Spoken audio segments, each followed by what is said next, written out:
Hours of live coverage from Le Mans in addition to both qualifying sessions yesterday and today here. Now yesterday, well, it was a great struggle between D'Amata and Kenny Brack at the end of qualifying. D'Amata getting the championship point for the provisional pole. And you know what? There's a bit of a sense of maybe a fear factor down this pit lane here about maybe can D'Amata begin to dominate this championship? Well, on form that we saw at Laguna, the answer is yes. But I'm in the Target Chip Ganassi pit, and as you know, they run 3 cars now, which is a headache really for the mechanics, but it's actually better because you have 3 times the amount of information coming for potential better setups. Now we also know that Kenny Brack was paid a lot of money to come here with one thing in mind: win this championship. Kenny was second yesterday. I don't know whether he believes he can run down D'Amata. Probably yes. But if Kenny Brack is to stop D'Amata controlling or dominating this championship, he knows today, starting with qualifying, and tomorrow with the race, he can't let him get away. He's got to beat him here. And I'm pretty sure D'Amata has other ideas on that. With more on that, let's go down to Calvin Fish. Calvin? Well, Derek, the tiny Brazilian certainly has the tongues wagging right now. They're all wondering whether, with a host of road courses coming up, whether he can really get a grasp on this championship. And the tiny Brazilian is here, relaxing on pit wall. And first things first, you got a little gift there for Paul Tracy. I think it has a lot more to do with you, Paul. Paul was having some fun at Cristiano's expense yesterday, and Cristiano's response right there. But talking about the championship, you have the lead in the championship. On the road courses, every time you turn a wheel, you seem to be the fastest man out there. Is it possible, with as competitive as the championship is now, for anyone to be dominant this year like you are? Well, I think just drawing conclusions a little too early. We had definitely on the 3 road courses we had so far, we were very dominant. But in Portland has been a little bit different. Like, we haven't had any big advantage over anybody. The sessions have been very tight. This morning I wasn't the fastest car on the track, and this afternoon, hopefully, we are going to make a couple of improvements. We definitely, what we have to our advantage is that we have a very consistent car. Every type of road course or street course we go to, we're always in the top 3, top 4. That's very good. That's probably even better than anything we've had on the past. But I think it's too early to say dominance. Okay, we'll see what happens this afternoon. But he was on the pole yesterday, Scott Pruitt, but today has dawned a totally different day. That's exactly right. As a driver, even though these guys may not look good, we're thinking, sweet. Why is that? Because it's cooler conditions, cooler track temps, more grip out of the race car, more downforce out of these cars. All these things are adding up to faster speeds, as we've seen this morning. The other thing that's interesting is the fact that through the fastest traps on the racetrack, into the front straight, into the back straight, the Reynards have the top 15 quickest speeds through here. What we're talking about is the fact that everybody's making a switch to Lola for more downforce, but the Reynards, a little less downforce, a little less drag. The speculation is in the back of the car, as you can see here. Not as much of a Coke bottle. These guys are a little wider through the back. 2 things happen here as these guys have made these changes, especially the Honda teams to the Lolas. They're trapping a lot of air back there, making it very, very hot in the back of the car. For the Lolas, they're looking for continually more and more downforce. That's why they narrowed the back of that up. But for the Reynards, as I said earlier, less drag means higher speeds on the straight. Bob? Good point, Scott. The Coke bottle referring to that tapered shape, narrowing the waist of the car back near the all-important rear wing. Tonight, the Toyota Atlantic Series Round 5 takes place right here at Portland International Raceway. Check it out at 10 p.m. Eastern Time. And tomorrow, race coverage. The G.I. Joe's 200 is on CBS Sports live at 3:30 p.m. Eastern Time. We'll take a quick break. A moment ago, you saw Cristiano D'Amata defacing Paul Tracy. That's because yesterday, Tracy did this in a great big newspaper ad celebrating D'Amata's success. We'll be back.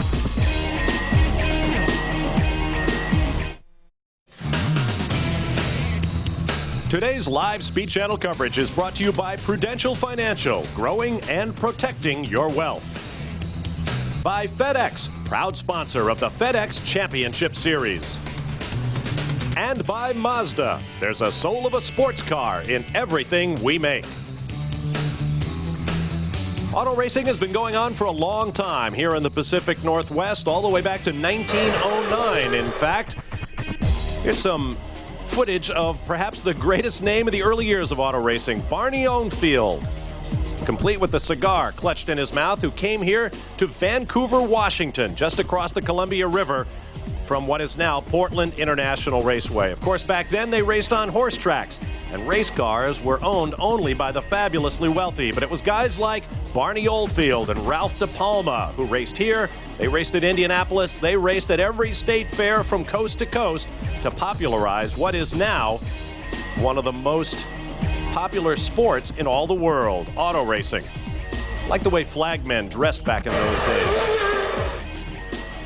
Welcome back to Portland International Raceway. We'll welcome you to our announced position just above pit out. I'm Bob Varsha along with Tommy Kendall. Tommy, no question, Cristiano D'Amata is the man in everybody's crosshairs right now. No question, but it's interesting. Earlier in the year, we're now in the 6th round. Up until now, it's kind of like the dogs at the park. Everyone's kind of sniffing each other, checking everything out, trying to figure out who has the best package. Package meaning Lola, Reynard, Toyota, Honda. But now the interesting part for me comes the rivalries start to develop, the duels. And in qualifying, that has been D'Amata versus Brack. We saw it boil over at Laguna Seca. Chip Ganassi blew a gasket. The drivers themselves, Kenny didn't hold it too much against Cristiano, but today is his chance to right that perceived wrong. And they're the top two guys from yesterday, thousands between them, and it's going to be a duel. I can't wait. Interesting the way this track has developed, too, and the speeds have risen. We'll give you a look at the morning practice times. Yesterday, in Friday morning's first practice, only 3 drivers broke 1 minute in elapsed time around the racetrack. This morning, virtually everybody did, topped by Bruno Junqueira, who was the first driver to break in the 58-second zone. Tora Takagi put in a blinder right at the end of the session and got right to 59 seconds flat. And then Cristiano D'Amata, who has made a bit of a specialty of being the fastest man in every session on the street circuits and the road courses, like the one we have here this weekend at Portland International Raceway. Down at the other end of the grid, you see Jimmy Vasser there in 11th. Team Rahal has been having some problems finding the handle this weekend. And how about Michael Andretti, whom I don't think we have seen in the top 10 all weekend here, Tommy? No, actually, most of the time it's been 17, 18, 19. 13 actually represents progress for that team. Let's take a look at some of the incidents in the morning practice, and you can tell just what a difficult time these drivers are having finding traction here. Tony Kanaan, for example, down in the festival curve. You know, the festival, they're having a lot of the drivers having trouble, both Tony and then also Jimmy Vasser, trouble with the rear brakes locking. They're going down through the gears. You get the rears locked, and it's just a low grip circuit overall. That's one of 2 places on the circuit you can be aggressive through this rhythm section. This one caught me as a little bit strange. Traction control, you would think, would X out a little bit of that depending on how the driver has it set.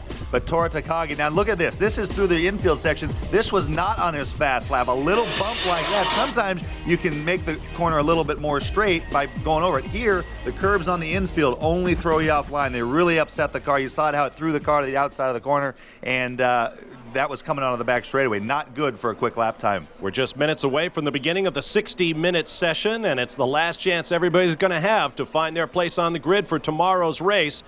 All-time leaders in pole positions in the 18 previous years. The champ cars came to Portland International Raceway. Danny Sullivan with 3, and also with 3, the man standing by with Derek Daly right now.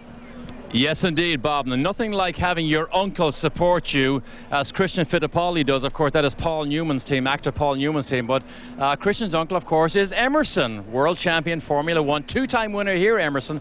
And good to see you here again. So Laguna and here. Will you be at all of the races? I'll come some of the race, Derek. An interesting question came up after we spoke at Laguna when you mentioned that the race, Champ Car race, will go back to Brazil in 2004. First question I was asked, what track? Well, we don't know yet. We have different options. We are looking for different situations in Brazil.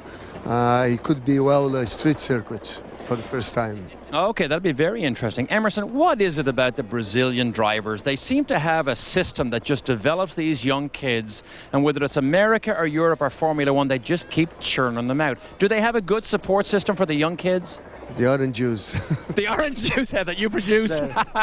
The go-kart race in Brazil is very popular, extremely competitive.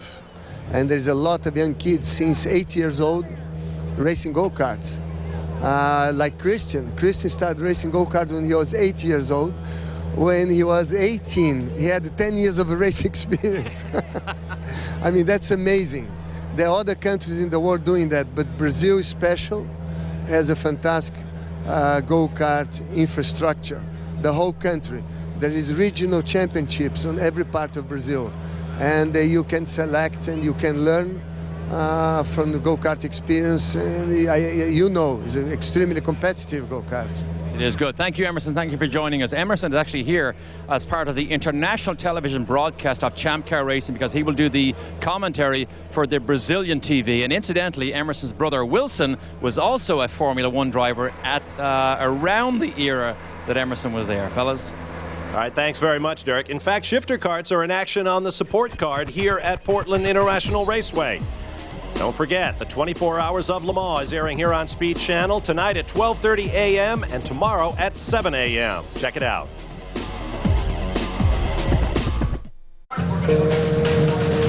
Kanaan has some. Welcome back to Portland International Raceway. The crowd headed for the grandstands this week. Get set for qualifying, final qualifying for the G.I. Joe's 200. As you can see, clouds overhead, but that wasn't the case on Wednesday night. In fact, it was quite warm in downtown Portland, Oregon, right on Broadway, where driver Memo Gidley jumped into Tora Takagi's Walker Racing Reynard for a pit stop demonstration. The Walker crew put on a great show, doing multiple stops as though their race depended on it. The crowd on hand enjoyed it. In fact, it went on into the darkness of the evening. But each one was progressively just a little. Led to a pretty reasonable crowd on Friday of about 25,000 fans. A lot more than that on hand today here in Portland. Right now, let's get down to Calvin Fish standing by with the fast man of the weekend thus far. Well, indeed, Bob, a big improvement from yesterday's qualifying session. Bruno, 8 fastest yesterday, fastest this morning. Only man in the 58s. The team and you obviously worked some magic overnight. Yeah, we had some problems yesterday on qualifying. We were third in the morning, but for sure improved a lot the car from yesterday, and I'm feeling more comfortable, can do what I want. I hope I can get a good qualifier. Tell us how it is being in your second season now with kart competition, coming back to the tracks. Does that make a big difference to you in the confidence factor? Sure, I know the tracks now. I know what it takes to be fast on the tracks. It makes a big difference. Okay, mate, have a great session this afternoon. Thank you. Okay, let's get down to Scott Pruitt with Jimmy V. Jimmy, a little bit of a struggles last couple days. Looks like even some more struggles this morning. We were joking, the engineers hooked you up this morning for that little spin. Well, you try things, so they said, hey, just put your foot in it and the traction control will catch you. So I said, all right, I don't think so, but I'll do it. I put my foot in it, the traction control didn't catch it, so there's still a bit of driver going on. So is that like the checks in the mail? I guess. So for qualifying, we've been talking about what it takes to get out there and get those 2 or 3 laps in, kind of waiting it out right to go. Well, the problem is you don't want to go out, if you go too early, one, there's not as much rubber on the track, two, you know, if you go a little bit earlier than the other guys, and they're coming out of the pits on stickers when you're doing your laps, and you know they can't help it, but they're in the groove, and then you're screwed really. So you want to be out, you know, at the tail end of the car. Good luck, Jimmy. Let's get down to Calvin. Calvin? Well, Tony Kanaan has been fast all season long, and this is the first track we've really come to, Tony, where you and the team are struggling a little bit. Yeah, well, it was about to happen. So, new car, and we came here. It's a very tricky track, and we seem to not figuring out. The car is really loose everywhere, and we don't know. We make a lot of changes, Calvin, between yesterday and today. We changed every single spring that we had in the truck, every single shock. So let's see if we can get it close today to make it better for tomorrow. Put into perspective how, like, Team Green struggled last week at Laguna. Here they're a little bit more on the pace. You were fast last week. You come to another road course and you're struggling. Are the racetracks that different? It's amazing how our races are. They're very different. I mean, the Laguna has nothing to do with this track, and obviously our car worked there. Green's car didn't. The green car works here, and ours didn't. So it's something about you know, a particular racetrack. Every racetrack is so different that it's been tough, but we're not giving up. I mean, it's one day after the other, and I told Ian again, put it close. I'll do the rest. We do our best. All right, mate. We look forward to watching. Thank you. Tony Kanaan, a year ago, he was suffering from a broken arm in the street race at Detroit, so he did not race here in the wet when Max Pappas led from pole in the wet and won the race flag to flag. Pappas, unfortunately, will not be racing this weekend. If you were with us yesterday, you know the Sigma Autosport team hit financial difficulties, and they are not going to race this weekend at Portland. And that's bad news, not having your defending race champion around, and certainly one of the great personalities in the series. Back down to the pit lane, here's Scott Pruitt. Another guy made a big jump this morning. Michel Jourdain had some big struggles yesterday in qualifying, but this morning things look like they're going pretty good.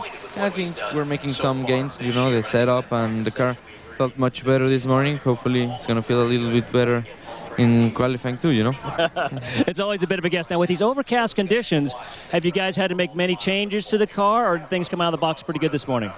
No, we made some changes through the first practice. I don't think that more because of the weather, more because of the balance we had in the car. So I think we're making some good progress. Hopefully the changes we make for qualifying will get even better. Well, best of luck. Let's back up to you, Bob. All right, thanks very much, Scott. Good luck to Michel Jourdain Jr., second in the championship coming into this weekend. We'll take a break and return for live coverage. Don't forget, tonight and tomorrow night, Speed News here on Speed Channel. There. Yep. Motegi Japan kicked off the oval racing portion of the 2002 Kart FedEx Championship season, where Bruno Junqueira swept the table, pole position, and race victory. Then it was on to the Milwaukee Mile, where pole sitter Adrian Fernandez was swamped at the start, and Paul Tracy rocketed away to his first victory in 2 seasons. Next up, Chicago Motor Speedway in 2 weeks' time. Last year, Kenny Brack picked up the 3rd of his 4 oval track victories on the season. So join us for the Kart Grand Prix of Chicago. Kart Friday night coming your way at 10:30 Eastern Time. Saturday it's single car qualifying on Speed Channel at 2:30 Eastern. CBS will have the Grand Prix of Chicago race coverage at 3:30, followed Sunday night by the Toyota Atlantic Championship. Welcome back. Good view up Portland International Raceway. On a clear day, you'll see Mount Hood in the distance and all of its snow-capped glory. Not today, sadly. Although the sky is lightening, and we may see sunshine before this qualifying session is done. We are now almost 10 full minutes into the session, and as you can see, no one has budged. In fact, some of the teams told us, Tommy Kendall, it might be halfway through the session before they go out. Well, as the teams get used to this situation, at first they were all out here and they just sat, but now they're not even bringing the cars out and so they're all have a plan. And Jimmy said something that most guys don't think about when they were criticizing people waiting till the end, and that is if you're the only guy out early and then everybody goes out 6 or 7 minutes later, they're coming out of the pits on cold tires, and we've seen how slow these cars are on cold tires, and the closing speed through that whole rhythm section, there's no way to get out of the way. And so even though it's not your fault, if you choose that, that's something you have to contend with. Current qualified positions across the top of your screen. That will change when the cars and drivers hit the racetrack, hopefully pretty shortly. Let's go to Calvin Fish. Well, the Visteon team had a great weekend at Laguna Seca, and they backed up yesterday with a solid qualifying run for Townsend Bell. 5th fastest yesterday, but you blinked this morning, suddenly find yourself 12th on the time charts. Can you improve that this afternoon? Yeah, you know, it's practice, so we're trying a bunch of different things. We didn't really get a lap that was clean on traffic, so, you know, we'll see. It's incredibly tight at the front of this field. I mean, it just seems like hundreds separate 3 or 4 grid positions there. So I think it's just going to be a question of which guy gets the most out of his car at the exact right time, and there's going to be winners and losers. So I'm sure you'll hear both sides at the end of the session. Cooler conditions this morning, did that change the balance of the car? Did you have to chase it a little bit? No, I think it was a little bit, you know, took a little longer for the tires to come in going out. But, you know, other than that, the Visteon Toyota car has been very consistent all weekend. And, again, it's fine-tuning here. All right, mate, have a good run. Thank you. Let's go down to Derek. Thank you, Calvin. Adrian Fernandez opened the season with a great pole in Mexico, was involved in the Chamazel, probably started it at Laguna last weekend. But Adrian, is it really worthwhile sitting here when the track is empty? Well, yes, because unfortunately the track gets better as the car runs, and yeah, you may have a free track, but at the end of the day you want more grip, and as you can see, always the times get better in the second run. That's because it's more rubber there. So I mean, if you want to get on the front, you have to take some chances. Thank you, Adrian. Good luck. Adrian, as he says, need more grip. He was only 3/10 off the pace, off the pole this morning, but he was all the way back down in 8th place. Scott Pruitt? Alex Tagliani and your players team, one of those teams that's had a lot of bad luck this year, a lot of frustrating sessions. The last session went pretty smooth for you guys. How important is you guys to have smooth sessions and build some momentum? Well, it's really important because if you're able to run and stay out of trouble, you can develop the car and learn some things without the testing in the season. Every session, every lap counts on every track to learn and get more information so you can develop the car, and towards the future of the season we'll be able to be faster and just keep the momentum going into the fast pace for us. Well, best of luck, Alex and Tagliani, looking for a good run today. Bob? All right, thanks very much, Scott. Crowd continues to file into its seat. Still no one on track with 47 minutes and almost 30 seconds to go. Bridgestone tire engineers report our air temperatures are now 67 degrees.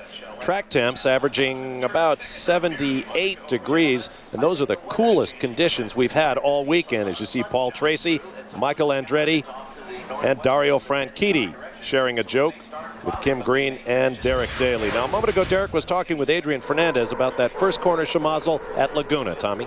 And Adrian was pretty non-committal. He said he thought he saw a gap, but he did say, I'm going to wait until I see the videotape. Once he saw the videotape, he said, you know what, that's all on me. It bunched up quicker than I thought, got into the back of Michel, and you know the rest, 4 or 5 good cars involved. So that's just one of those things. And the onus on these drivers, the best place to make up position is on the start. The riskiest place to make up position on the start with cold tires, but they have to give it a shot because you get 3 guys, it changes your race. That's racing. We'll take a break and return. Hopefully someone will be on track here in Portland. Welcome back to Portland International Raceway, site of round 6 of the Kart FedEx Championship Series, G.I. Joe's 200. I'm Bob Marshall along with Tommy Kendall. On track right now, Mario Dominguez. And I need to correct something I said earlier about Tony Kanaan's broken arm, preventing him from racing last year. It was actually 2 years ago. The happy Brazilian was unable to race here at Portland. Of course, last year was a completely different race because it rained, as it is wont to do here in the Pacific Northwest. Rookie Mario Dominguez is on track, getting some early time. First car on track. He'll post the first lap of this second session. And now you hear a misfire. Big misfire.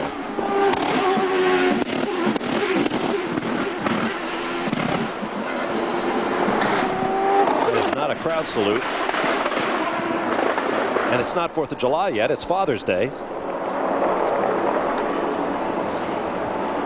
I guess we can anticipate that Mario Dominguez will be back in the pits. Let's get to Scott Pruitt. Michael, we're talking about you guys have been a little bit frustrated over the last couple of weeks, but it looks like today, this morning anyway, things are getting a little better. A little bit, you know. We still, with the Motorola car anyway, we're just still working on it to try to fit my style. It just don't have it right yet. It seems like the other 2 guys, Paul and Dario, got it going good. I think they're going to be, you know, they may get the pole.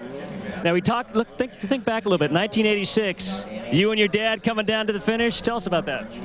Well, it ended up pretty exciting. You know, we basically had a drag race because I had a fuel pickup problem, and I lost the drag race. We all speculated you just gave it to him as a Father's Day present. Well, I didn't get him one that day, so I guess it ended up being a pretty good Father's Day gift. Good luck. Down to Calvin. Calvin? Well, Toro Kakagi continued his great run here recently, Derek Walker, and second fastest this morning, but you had to switch to the backup car. How do you play things out for the qualifying session now? What was the problem this morning?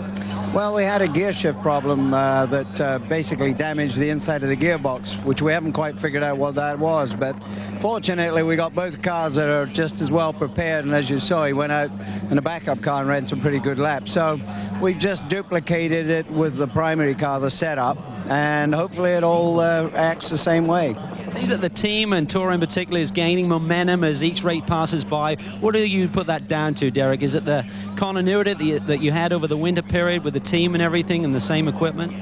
Well, that's certainly been a big asset, keeping the whole team together, same engineering squad, and Toro's got another year under his belt, so he knows the racetracks right now, so he's just beginning to get comfortable. I think last year we were maybe trying a bit too hard, and this year he's settled down, and I think you're going to see some good things from him. All right, Derek. Good luck this afternoon. Thanks. Well, they've got the primary car back out here right now. They've got to change gearbox in that. They're going to try and see if they can get this car up to speed. Otherwise, they'll bring the backup car out in the middle of this session. Meanwhile, let's get down to Derek Daly with Dario Franchitti, who is in a very relaxed mode here. But interestingly enough, Dario, Michael just said that he thought you could well be on the pole here. That was nice of him. But it went well yesterday. I mean, you didn't finish at the top of the end of the day, but I mean, you were always there or thereabouts, close to the top. Yeah, we were. You know, I think we finished P4 yesterday. I think we have improved the car today. Unfortunately, so has everybody else. But I think it's really going to be a fight up the top there, and hopefully we've got the car to do it. That's what we're here for. Dario, what does it take to be fast here? Because you got 2 long straights and then a difficult section after the festival curves. Is it finesse or is it horsepower? Well, certainly horsepower is very important here, but you know, it's a finesse track. Round the back there, you can't abuse the car. You can't push the car too hard. You push it too hard, you're going to go run wide, you're going to slide, you're going to lose time. You've really just got to keep it within the limits. Whatever the car's given you, you've got to take the maximum out of it. That's all you can really do here. But it's a compromising setup as well. Some real fast corners and some pretty slow ones. You've now let 20 minutes go by. Do you have a time plan as to when you know you're going to get into that car? Probably the same as everybody else. Get out there with about half an hour to go and do our 2 runs, see how it goes, try and get a clear track, obviously, but we want the conditions to be at their best when we run. Good, thanks, Dario. Now remember, he says go out in the last half hour and hope the track is good. Remember what happened at Laguna in the closing minutes. If somebody blows up and oils this track down, everybody sitting in the pit lane right now might regret it. Nice hand puppet. Yeah, what's going to happen is they're all going to go out and then they're going to complain about traffic. Oh, well. Of course, it's Father's Day weekend. Lots of fathers and their families on hand here at Portland International Raceway. Tommy. Give me an Etch-a-Sketch and I'll go crazy. We talked with Michael Andretti about what it's like to be at the racetrack with his famous dad, Mario. I feel so bad for him. I really do. Because he's the worst spectator. He's the worst guy standing out of the car. He wants to be in that cockpit so bad, you know, and he still, after all these years, hasn't figured out how to handle that. And I just feel bad for him. He just wants to help so much, and I don't think anybody's been more of an influence to me than my dad. The respect I had for what he's done, and, you know, and just in his career has been tremendous. I don't think anybody will ever achieve what he achieved in the sport, and you know, and he was a great dad, and you know, we've been close all my life, and so yeah, he's still the hero as well. Welcome back to Portland International Raceway. The Boy Scouts are on hand, one of several community organizations that benefit from fundraising initiatives around the Rose Festival and the G.I. Joe's 200. I spoke at a Boy Scout breakfast on Thursday morning at which Paul Tracy was honored as the local Boy Scout Council Motorsportsman of the Year. Paul Tracy, Boy Scout. Well, actually, the people on the scanners know that he's been working on his swearing merit badge pretty hard all season long, so that's not a big surprise. Oh, there's the man. There's Paul getting ready for battle. Right now, let's get down to Derek Daly in the pit lane. Thank you, Bob. Standing here with Mario Dominguez's car. The Ford engineers were just here. There's something serious wrong with the back of his car. But a point I wanted to make, we mentioned at Laguna that they changed the number to 55. Remember, that got rid of the number 16. Well, those of you who are IndyCar aficionados, I can almost say it, remember number 16 was Tony Bettenhausen's number. I drove with Tony in the early 80s, and my number was 17, Tony's was 16. Well, this team, when Tony Bettenhausen was killed, carried on with the Bettenhausen team and the number. The name got changed, and when they got rid of number 16, it was actually seen by many people, Bob, as the last link to the Bettenhausen legacy of Champ Car racing. Perhaps so, Derek. And of course, Tony Bettenhausen very much missed. He died in a tragic plane crash a couple of seasons ago on his way back from preseason testing in Florida to his home in Indianapolis. To Calvin Fish in the pit lane. Well, yesterday we saw Oriol Servia with a T-shirt that said no sponsor. Today he's got one on that says board, and I know it's got to be tough for you being at the racetrack with no ride right now, but I know you're out at the corners watching these guys. What do you see from an observation standpoint? Where do guys have certain advantages around the track? Anyone stand out to you? Well, you know, you see it's really tough. It's really tough to see differences between cars and drivers, you know. But I'm trying to help some of the drivers that have very good relation, and I understand Tony's letting you bunk up with him this weekend, share the room. Is that right? Yeah, exactly. Last weekend also, you know, we're having a good time. I hope I'm helping him a little bit. It's not what I like to do. I like to be driving myself, but I'm here and I'm not driving, so I'm around there and looking at different cars and trying to help them a little bit. Okay, mate, good luck. We hear rumblings that Oriol may be in the car pretty soon. Let's get down to Scott Pruitt. Paul Tracy just got into his car, strapped in, getting ready to go. I had a chance to talk to him. He said, you know what, we made a big improvement from yesterday to today with the car. The car's still carrying a little bit too much push. We're going to deal with that. But the biggest thing we've changed from yesterday to today is how we're going to approach qualifying and when we're going to use those laps. Right now, he said, you know, yesterday we went too soon. We pulled our good bullet out of our gun and we fired it off sooner than what we should have. Today, we're going to wait a little bit longer and get just those quick laps when they really count. Bob? All right, Scott, we talked about downforce. Look at the front wing elements on that car. Incredible. And you see things starting to spread up here, and what a lot of those are aimed at is helping. Some of them are vortex generators, but they're aimed at getting the air up and around that front wheel. And they actually, a vortex, you get the air spinning, and when the air is spinning in a vortex, it will actually adhere to a surface. You can actually steer the air where you want. And so all those things, it might look like it's doing something right over the tire, but it affects maybe something midway back on the side pod as well. Scott, what do you... Well, there's two things that go on. That's exactly right, Tommy. The other thing is when they turn these wheels, when they're open like this, they're trying to keep the downforce on the front. Typically, in years gone by, when I drove these cars, as soon as you go from straight into turning, you lost a lot of downforce on the front. And with the Lolas, especially with the Reynards, all these little bits and pieces and how they look are helping the car keep downforce as the wheels turn into the turns. Bob? All right, thank you, Scott. There is Shinji Nakano now on track. Teammate to Adrian Fernandez. Nakano shown 17th on the provisional grid after yesterday's first round of qualifying.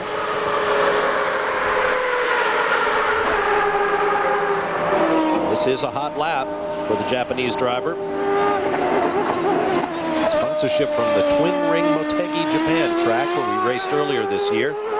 Here's a look at our qualifying rules. The cars will be out in one group, one session only for 45 green flag minutes guaranteed. Fast time either yesterday or today will set a driver's position on the grid relative to the other drivers. And the fast man today will earn a bonus point and guaranteed front row spot even if he is not quicker than yesterday's provisional pole sitter, Cristiano D'Amata. As you can see, there's sunshine down there in the turn 2, 3, 4 area. And then back into the shadow of the clouds here in the Pacific Northwest. Shinji Nakano's last lap, 104.335. Not good enough to improve his position on the provisional grid. Now to Derek Daly. Bob, we always talk about the chemistry within these teams, particularly the driver to the engineer. Well, Michael Andretti sits here, but he's in direct contact here with Eddie Jones. It's hard to see Eddie. He's a small guy here behind, just looking at the telemetry. Interesting story. Eddie Jones and Michael go back a long way. In fact, 1983 at the Long Beach Super V race, they raced against each other.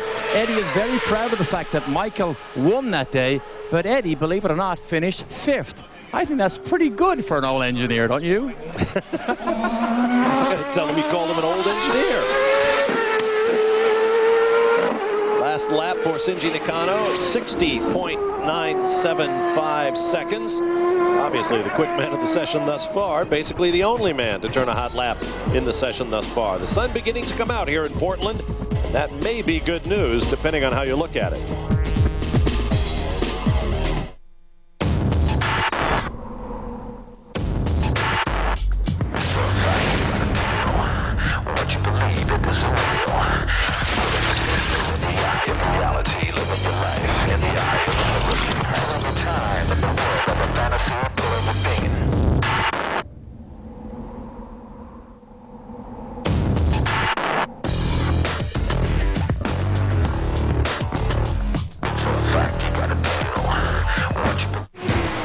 Speed Channel presents live coverage of the 24 Hours of Le Mans.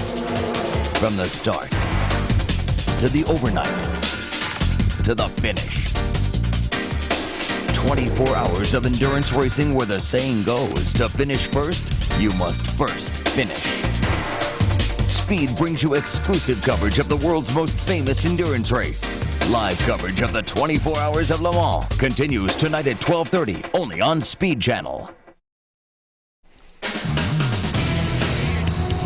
Today's live Speed Channel coverage is brought to you by Toyota, Get the Feeling.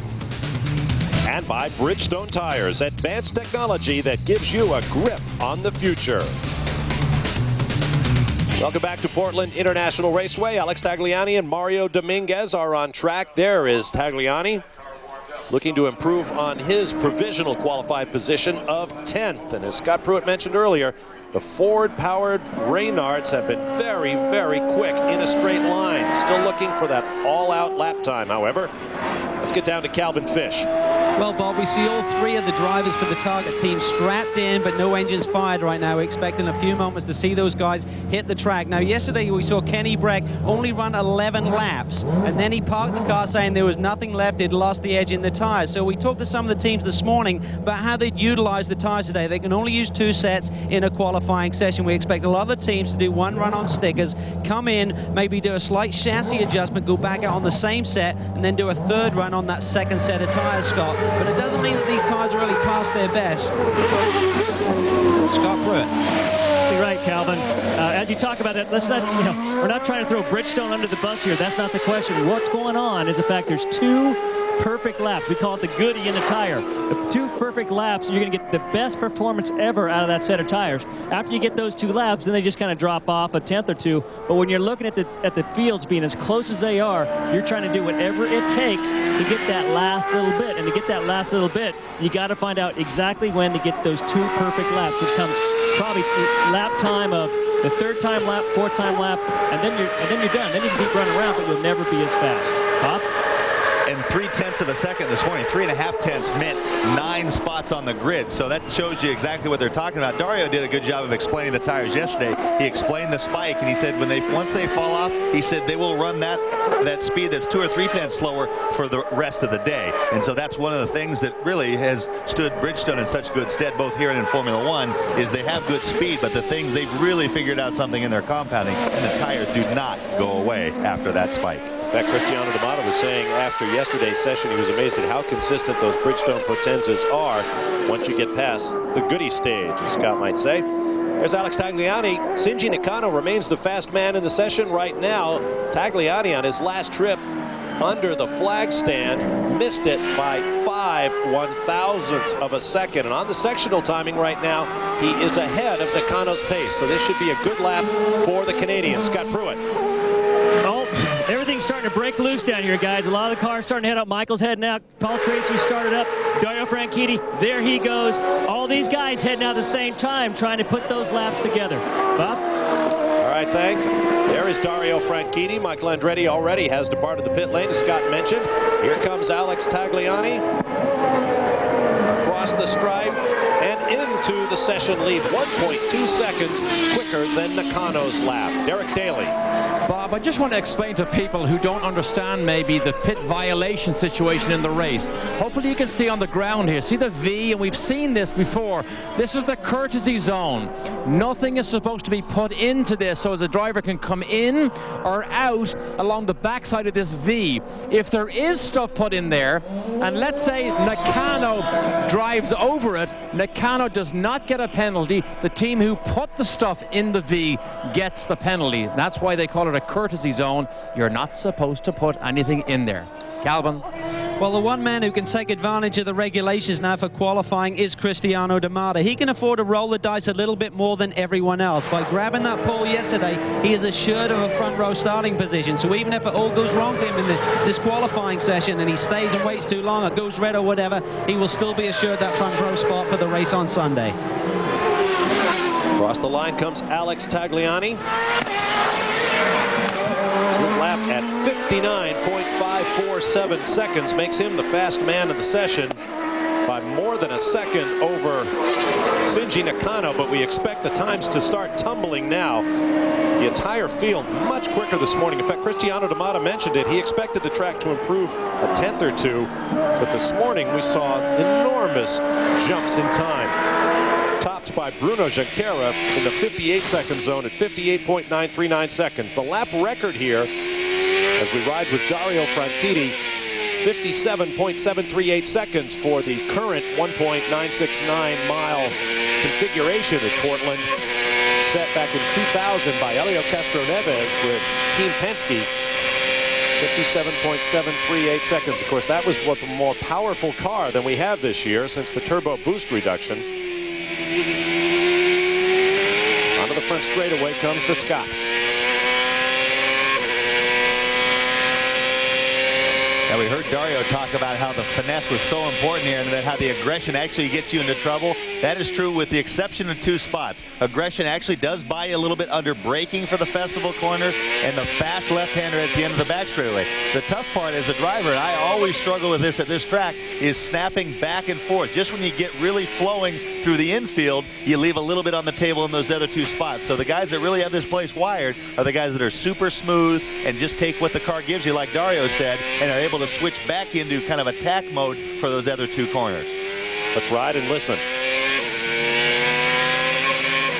This left-hander up here is the one that you just click it down. Most of the guys click it down 1 gear on entry and then back to the gas. Tremendous amount of speed up over the curb on the left.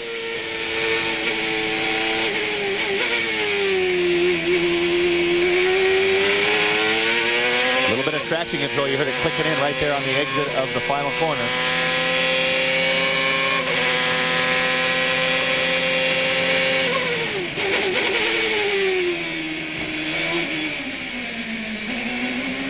When the engine goes quiet there under braking, that's actually rear wheel lockup, stopping the rear tires, and that stops the engine momentarily, and then it actually bump starts itself when you release the pressure on the brake pedal. A moment ago, we showed you a graphic that showed Franchitti in 4th. He is actually 5th. He was bumped by Alex Tagliani's 59.45 second lap. Franchitti logs 6.28. There's the man of the weekend thus far, though, Cristiano Damata. He'll be going out shortly. We'll be right back.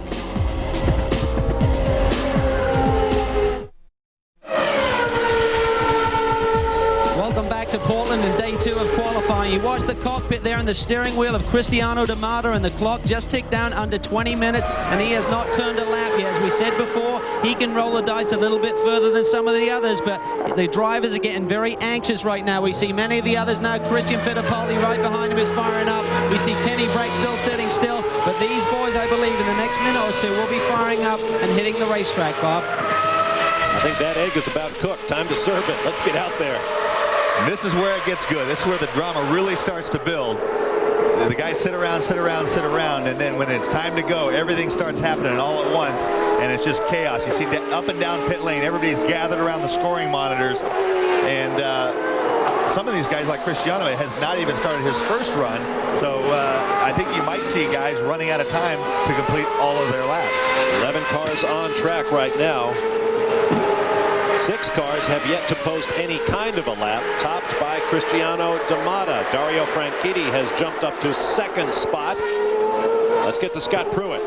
Neil Mickelwright, team manager for Team Players. I'm down here looking at Alex Tagliani's car, and this thing is ripped apart. I had a chance to talk to him. I said, what are you guys doing? He said, well, we finally got a good session in earlier. Now we need to try some of the aero bits, which could be so important for here at Portland. If these work, we're going to throw a new set of stickers on and go for a flying lap. If not, we're going to go back to where we were. Tag said, you know, the car's pretty good, but we need just something a little extra. Hopefully these parts will give them that little extra they're looking for. Now you just saw, thanks Scott, we just saw Paul Tracy straight line the festival curves. That'll cost him. Well, that was exactly what Jimmy Vasser was talking about. Paul Tracy was on a flyer, and Christian Fittipaldi exited the pit lane, and so he aborted it. There's nothing that infuriates you more in qualifying than traffic. And right there, you set up, you find yourself a gap in traffic, you start a flyer, and before it even starts virtually, that one's scrapped. And that's one of those goodie laps on your tires. So that lap will not count because he popped the chicane. Now Townsend Bell leaps up to 2nd spot behind Cristiano Damata, 59.226 seconds. Kenny Brack remains 3rd now. Christian Fittipaldi 4th. Then Dario Franchitti and Paul Tracy. Tor Takagi, Scott Dixon, Bruno Junqueira, and Alex Tagliani, the top 10. Now watch the relative spacing between Cristiano and Bruno. Both are on flyer. You saw Bruno getting a little right front lockup heading into the festival. Now Cristiano, sometimes it's good to have a bogey like that in front of you. You know what you have to do ideally, but it gives you a reference to when you really have a good one together, in addition to all the info you're getting on your steering wheel. On the steering wheel, you have a plus or minus to your best lap. 10 cars on hot laps right now. No one projected to threaten Cristiano Damata's provisional pole time at 59.083 on this lap. There you see the interval times for Damata.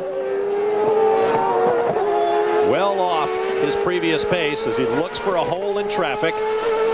That is the second of his warm-up lap, so if the other guys are any indication, this one ought to be his flyer. Now, if Bruno is just finishing a run, he's going to be slowing down, so that's the thing that Cristiano will have to deal with. Hopefully, if Bruno does slow down, he'll be able to stay out of the way.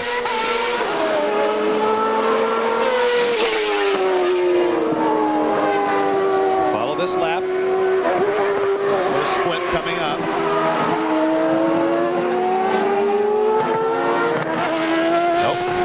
Still not up to speed.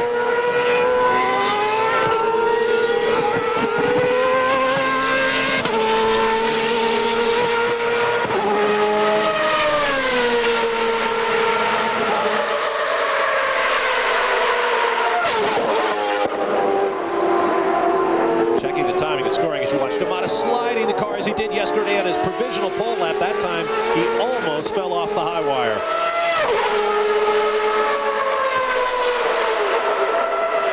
Bruno Junqueira is up into 5th. D'Amata goes by at a 59.570. Not the fastest lap of the session we've seen thus far, but he remains the provisional pole sitter. Here's Tora Takagi. We'll be back. Welcome back live to second and final qualifying for the G.I. Joe's 200, round 6 of the Kart FedEx Championship Series for 2002. You're watching Kenny Brack, currently second on the provisional charts, but things are happening quickly. Cristiano D'Amata has gone around in 58.679 seconds, and that will cause a big gasp up and down the pit lane. This man, Brack, is currently second at 59.023. Followed by his teammate Bruno Junqueira, who briefly was in the top spot at 59.026, just 0.03 of a second off of his teammate's time. There's plenty of time left, and lots of guys, everybody has another set of new tires, but to put that in perspective, that 30.35 second gap is what covered the first 9 this morning. That's the gap from first to second now. Calvin, what have you got? Well, Tora Takagi is now going out in his backup car, just as Derek Walker suggested. They weren't sure they'd fix the gearbox issue on the primary car. One question I have is the fact that the team left it so late in the session to go out with a car that they thought they may have a problem with. And you hate to question someone like Derek Walker, but they now have 13 minutes to prove me wrong, get Takagi back on track and set a fast time. Let's get down to Scott. I'm down here, just got done talking to Jim McGee, team manager for Patrick Racing. We're looking up, we're looking at the sun. He just goes, we need to get out there. Instead of going back out and making another run on used tires, you immediately change to new tires. They're afraid they're going to give up just a little bit of grip with these hotter conditions as the sun shines brightly on the racetrack. Bob? It has really come out, Scott, and of course that means the track temperatures will come up. The surface will get just that little bit slipperier. As you watch Cristiano D'Amata going around. Now let's put in perspective what Tora Takagi is giving up. By bringing out the backup car, he gives up basically 5th place on the provisional grid, although he has been bumped back to 10th by this rash of quick times. Derek Daly has more on Paul Tracy's deal. Just a quick update, Bob. He came in after he straight-lined the festival curves. They took the wheel off and began to look, and it almost looked to me as if there was something loose in the cockpit. However, they were trying to find the fault or where the pop-off valve sensor had become disconnected. He could no longer control the pop-off valve, which controls his power. Ultimately, they just put a new one on, but it was frustrating that Tracy had to sit here for so long. It must be extraordinarily frustrating. Dario Franchitti, Mario Dominguez, and Tora Takagi, the only cars on the track right now. This might work to Takagi's favor. He's got a clear racetrack right now when he needs it most. And the same thing that led Jim McGee to switch their strategy midstream might play into Takagi's favor. If the track is in fact getting hotter and slower, it has the additional rubber from everybody else running, but this might be the peak for Takagi. So he's been very quick in almost every session this weekend. We saw this yesterday, but much earlier in the session. Everybody went out, put in a time, then adjusted, went out and checked it, and now they'll put on the fresh set and hope for that ultimate lap. D'Amata still out front. We'll be back in just a moment.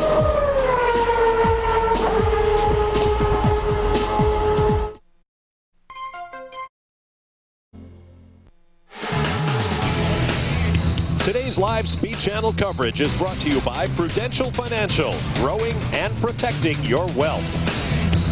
By Eagle One. Need a new way to wax? Try Eagle One Wash as you dry. Wash car, spray on, dry off, you're done. And by Toyota. Get the feeling. As you can see, cars streaming back out onto the racetrack now with just under 8 minutes remaining in this all-important second qualifying session for the G.I. Joe's 200. Let's get to the pit lane and Calvin Fish. Well, both Newman Haas cars are sitting here, Bob. They've had changes, particularly Christian Fittipaldi. Very unhappy with the balance of the car. Changed complete spring package all the way around. Front and rear springs, looking for more grip. He said the car keeps going loose all weekend long. His teammate Cristiano Damata, a slight front wing change, less front wing. Again, looking for more rear grip. Let's get down to Scott Pruitt. Same thing down here with the players' teams. Patrick Carpentier, they've got too much push in the car. They were just in here, changed front springs and front shocks, put a set of stickers on, and they're underway. Right before him, his teammate Tagliani, they made all their changes, changed rear wing, changed a bunch of aero pieces on the car, put a set of stickers on their car, and they're on their way.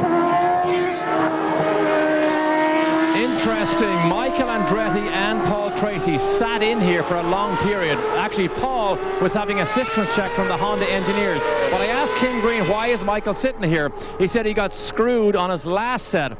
He said, not only are we trying to time it right towards the end of the session, but Team Green are trying to time it right so as everybody is on tires of similar wear and similar temperature at the same time. Boy, Tommy, I've never heard of that, to try and get everybody on the same tires because of the speed difference between new tires and well-scrubbed tires.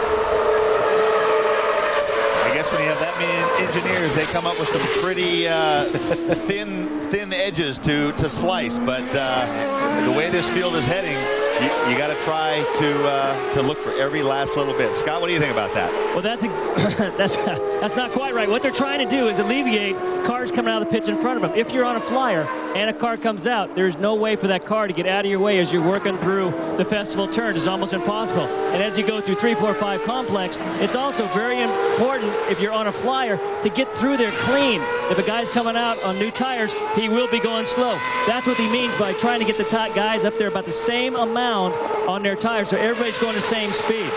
Bob? When he said it, it made it sound like he was trying to match the temperatures of all the tires on the track. Okay, that makes a little bit more sense. That's what Jimmy was talking about earlier, to keep from having the spoiler exit the pit lane. I guess the old joke about if you want 3 opinions, you ask 2 lawyers isn't just true of lawyers. What a miserable day for Mario Dominguez, the first driver to use up his allotment of 15 laps, and right now he is the caboose in this field. 18th and last. Watching Townsend Bell in the orange and white Visteon car. Bell currently in 5th. Woo! Little tail happy there. Watch his hands. 5 minutes to go in the session. Ooh, spotted that curve. Hits the car into a big slide. That will kill that lap.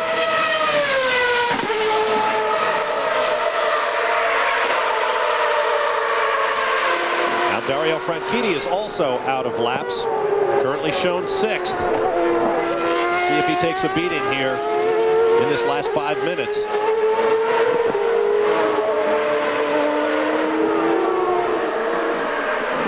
Bell across the line, 5th, a 59.889. Not his best lap of the session, but he has 3 more hot laps to use. Comes the Chevron car for Damata, still the class leader by 0.4 of a second. At 58.679, 120.8 miles per hour may be very tough. There's Christian Fittipaldi after the rebuild, currently shown 4th as his teammate Damata lets him by. Calvin Fish. On the radio, Bob, actually screaming, get Cristiano out of the way. He had that goodie lap coming up, as Scott talked about, on his tires, and he didn't want to get blocked, so the team was screaming down the pit wall at Cristiano's team. He's coming through, and Christian was screaming on the radio at the same time. Derek Daly, I understand you have more on Paul Tracy's situation. Yeah, Paul Tracy is red face, eyeballs out on stalks. They still have an electrical problem. They just put him on brand new tires. He went out straight back in, and the team are expecting him back in here right now. They are desperate to try and fix it and give him at least a shot at moving up the grid here. Back into the pits comes Paul Tracy, winner at Milwaukee, and off comes the steering wheel. I think we just got his comment. Canadian is not a happy man, currently shown in 9th. As you watch Christian Fittipaldi, Derek Walker's gamble on Tora Takagi, sending him out of the backup car, appears to be holding up. Takagi currently shown in 7th spot with 4 more hot laps to give. This is Fittipaldi in 4th with a best lap of 59.431. One of the few drivers who has not improved on his performance from the first round yesterday.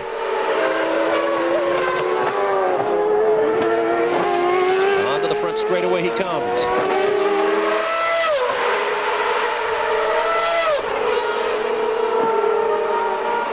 The clock ticks down to 2 minutes to go. Close, but still not an improvement for Fittipaldi, and he is immediately bumped by Alex Tagliani, who logs in at 59.185. Good for 4th spot. Fittipaldi now 5th. The order is D'Amata, Brack, Junqueira, Tagliani, Fittipaldi, Bell, Franchitti, Takagi, Tracy, and Dixon, the top 10. This is Bruno Junqueira from Target Chip Ganassi Racing, his last lap. He'll have to bring it in. This is a hot lap. Then he'll have to use his 15th lap for the cool down.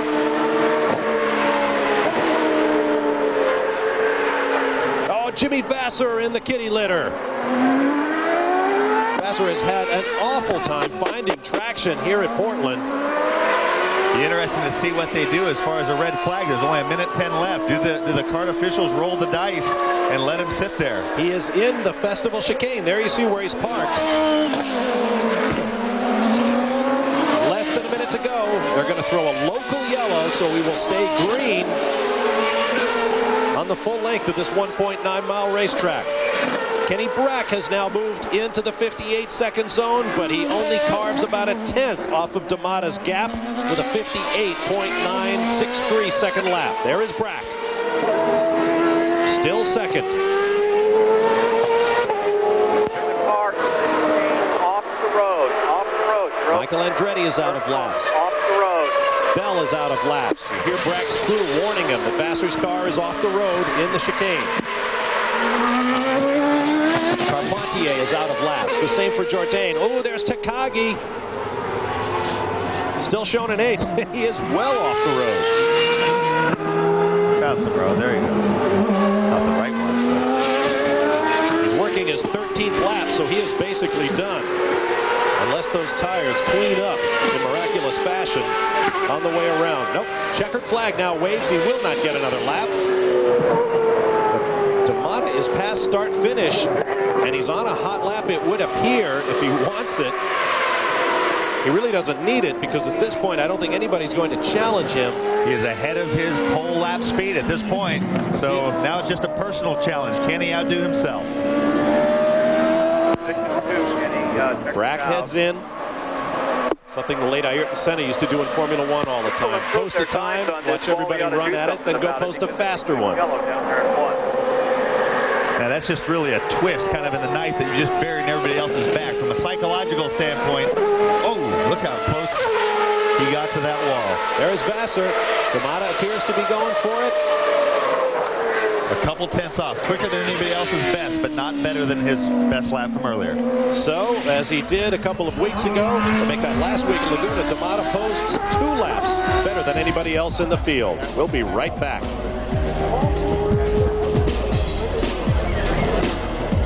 Good job.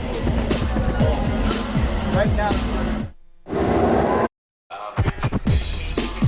Welcome back to what is rapidly becoming a beautiful afternoon here at Portland International Raceway. Here are the results of today's second round of qualifying. Cristiano D'Amata, after 60-plus starts without a pole, including missing out at Long Beach back in April by 3/1000ths of a second, now logs up his second in a row. Last week at Mazda Raceway Laguna Seca, and this week here in Portland. Kenny Brack second, Bruno Junqueira third. There is the man, and Calvin Fish is there. Well, it took them 56 races for Newman Haas to get the monkey off their back. They did that at Laguna, and 2 in a row now for you, Cristiano. What a lap, though. I mean, you really pulled one out of the bag there. Well, it was a good lap. Of course, the car was handling pretty good, too. I cannot do anything by myself. Have a great part of that is, of course, the whole team. They've done such a great, gave me such a great car in the road courses this year. Of course, I'm very happy. It's another championship point, start on the front row. It was, pole on Friday. That gives you that relief, but the Saturday is what it counts. So. How anxious do you get? I looked at your stopwatch in the car there, 20 minutes, and you hadn't turned a wheel, and I'm sure you're starting to get on the radio to your engineer and say, let's go, right?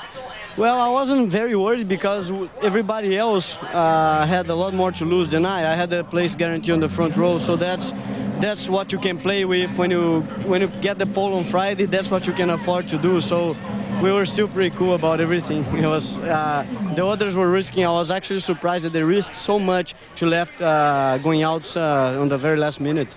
Okay, awesome job this weekend, Cristiano. Thank you, Derek Daly. Thank you, Calvin. Michael. It must be frustrating to look at the time. You're only 8/10 off, yet so far down, but it's so tight here, Michael. Yeah, but it's for us, we improved it a ton. So, another half a tenth, I would have been in the top 10. I would have been like 9th, and I had it, but I had a pop-off valve blow, unfortunately, and that cost me about half a tenth. So, we definitely made improvements. And in the races, Michael, you're usually pretty awesome. Well, we'll see what we can do. You never know. It's tough to pass here, but it's a long race. They lengthened it, so, there's a lot of time to get it done. Exactly. Thanks, Michael. Best of luck tomorrow. Michael's done it before, remember. Past winner here.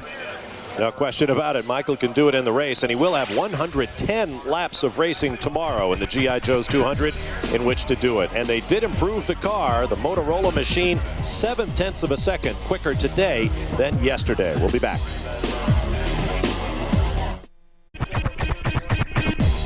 Welcome back to Portland International Raceway on G.I. Joe's 200 weekend. With qualifying complete, here are the drivers who suffered. Christian Fittipaldi dropped from 3rd to 5th over the 2 rounds. Scott Dixon from 7th to 11th. Adrian Fernandez from 11th to 15th. Among those who gained, Michael Andretti went from 16th to 12th. Bruno Junqueira from 8th to 3rd. And Alex Tagliani from 10th to 4th. He's with Scott Pruitt. He's right in the middle of getting interviewed here. Let me jump in for a minute. Alex, what an awesome job. Quickest of the Fords, quickest of the Reynards. We talked before the show, and then we saw your car pretty much ripped apart halfway through the session. How'd you pull that fast lap off? Well, this morning we didn't have the chance to do new tires, so we thought that the car had potential to be up front. And in the middle outing, we wanted to try like a big difference into the setup, and something got stuck in the front suspension, and we had to go back with what we had. But it was a good decision because new tires at the end were more performant, and it was good to be fourth. Awesome job, man. Great job. Derek? Jimmy Vasser is in a bit of a debrief here. Jimmy, can I just for 1 sec? You gave it everything. End of it ended up in the kitty litter. Just trying to give it everything and then just a little bit more, and it was a little too much. The lap before I did 59.4. That's our best lap on a weekend, and I don't know, but yeah, I was just trying to squeeze a little bit more. It was going to be my last lap, and I guess I'm just lucky they didn't go red for me. I guess I slid enough out of the way that it really wasn't in anybody's harm, but if they would have went red, I would have lost my fast lap, and my next lap probably wasn't very good. So I'm thankful for that, but we're struggling a little bit. Only just a little bit. Thanks, Jimmy. Calvin? Well, 2 guys who put in great performances this afternoon, but I know a little disappointed. First, Bruno Junqueira qualifying 3rd in the target car. How did it go? It goes okay. I think improved a lot from yesterday, but I still think that I had traffic and could go better. Obviously, the guys were rolling the dice again, Kenny, going out late. 20 minutes to go and you guys hadn't turned a wheel. Does that play a factor on your mind, and does it really make you anxious when you get out there? These qualifying sessions now, I was saying during that time, I think the only ones who may not qualify at all is the 2 Newman Haas cars and the 2 of our cars, because we just sat and waited. But the thing is, the grip level gets up, and you got to really make sure you got the best of the best here to get it up there, because it's so competitive, it's unbelievable. Okay, well, Kenny Brack keeping that momentum. Podium finish last weekend, guys. That's right. Breck is climbing up the charts. His teammate Bruno Junqueira there, on average, the best qualifier of the year. Maybe about to lose that title to Cristiano Damata, who, with his second pole of the year, picks up another championship point. He now leads Michel Jourdain Jr. by 7, his teammate Christian Fittipaldi by 10, and then Junqueira 15 points out, Dario Franchitti 18 back, and a tie between Kenny Brack, Max Pappas, who is not racing this weekend, for 5th place. Michael Andretti in at 9th. All of these drivers with a lot of hard work ahead of them tomorrow here at Portland. We'll be back in just a moment. At the Beef and Burger. Today's live Speed Channel coverage has been brought to you by FedEx, proud sponsor of the FedEx Championship Series.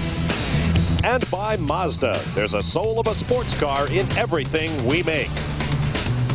We're almost out of time here in Portland. Let's get final thoughts from our pit reporters, beginning with Derek Daly. Bob, in the championship chase, Kenny Brack cannot let Damata go. He's on the front row with him, but he's not quite close enough. He's got to go a bit faster, Scott. And the wild cards for tomorrow, 2 things. 1, they've lengthened this race. That's a bit of a wild card. Secondly, they've changed the rule. No more fuel consumption. It's going to be a great show tomorrow. Calvin? Scott, I'm still amazed how late these guys leave it in a qualifying session to go out. On the radios, you hear the drivers screaming, swearing, why am I in traffic? Why am I in traffic? I got blocked. I think they have to change their format. They have to go out earlier. I think a pole sitter needs to go out early in a session, as monkey see, monkey do in this series right now. I agree completely, Calvin. Tommy, we'll give everybody a look at the qualifying results. Second in points, Michel Jourdain dropped all the way back to 17th, where he'll start the G.I. Joe's 200. Your thoughts? Well, the thing about it is that we're at that point in the season where the stakes are getting higher and the intensity is just creeping up, and you can feel it. I cannot wait to see these guys scream into that festival corner. I will be home on the couch watching you guys work tomorrow. I can't wait. I can tell you the most important commodity in this pit lane right now are the setup notes at Newman Haas Racing. Remember, Le Mans going on all weekend. Speed News tonight at 7 p.m. Eastern. The Toyota Atlantic Series from here at Portland at 10 p.m. Eastern Time, and tomorrow at 3:30 p.m. on CBS Sports, the G.I. Joe's 200. I'm Bob Varsha for Tommy Kendall, Scott Pruitt, Calvin Fish, and Derek Daly. We'll see you tomorrow on CBS for Round 6 of the CART FedEx Championship Series. Until then, so long from Portland, Oregon.